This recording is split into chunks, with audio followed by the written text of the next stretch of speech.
حدیث پاک میں آتا ہے کہ حضرت عباس بن عبد المطلب حضور کے چچا وہ ایک روز آپ سے بیان کرتے ہیں آقا علیہ السلام کا ایک بچپن کا واقعہ، حضور کے بچپن کا ایک واقعہ، حضور کے چچا حضرت عباس بن عبد المطلب وہ بیان کرتے ہیں کہ آقا جب آپ چھوٹے تھے تو میں ایک روز آپ سے ملنے کے لیے وادی بنو سعد میں گیا، جب آپ حلیمہ کی بستی میں تھے رضاعت کے زمانے میں، تو میں آپ سے ملنے کے لیے بنو سعد گیا، وادی بنو سعد۔ تو آقا جب میں وہاں پہنچا میرے دل نے چاہا کہ میں اپنے بھتیجے کو دیکھاؤں، تو جب میں آقا میں وہاں پہنچا، اب یہ آقا پر ایمان لانے کے بعد یہ واقعہ بیان کر رہے ہیں حضرت عباس بن عبد المطلب کہ آقا میں نے وہاں ایک چیز دیکھی وہ آج تک میری سمجھ میں نہیں آئی۔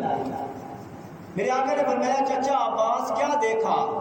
فرمایا آقا جب میں وہاں پہنچا تو آپ پنگھوڑے میں تشریف فرما تھے، آپ کبھی ہلکا مسکراتے کبھی ہلکا روتے، پھر میں نے آقا دیکھا کہ آپ کی مبارک انگلی آسمان کی طرف گھومتی تھی، کبھی دائیں جاتی کبھی بائیں جاتی۔ آقا جدھر آپ کی وہ مبارک انگلی گھومتی تھی آسمان کا چاند بھی ادھر گھوم جاتا تھا۔ آقا وہ چاند کا آپ کی مبارک انگلی سے چاند کا گھمانا آج تک میری سمجھ میں نہیں آیا۔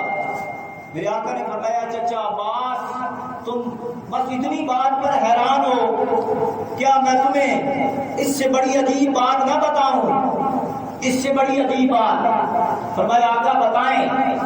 آپ نے فرمایا کہ چچا عباس یہ تو میرے بچپن کی بات ہے، میرے پنگھوڑے کی بات ہے کہ میں چاند کے ساتھ کھیل رہا تھا، چاند میرے ساتھ کھیل رہا تھا، اور میں تمہیں اس وقت کی بات بتاتا ہوں جب میں پیدا بھی نہیں ہوا تھا اور اپنی والدہ ماجدہ سیدہ طاہرہ حضرت آمنہ رضی اللہ تعالیٰ کے بطن مبارک میں تھا۔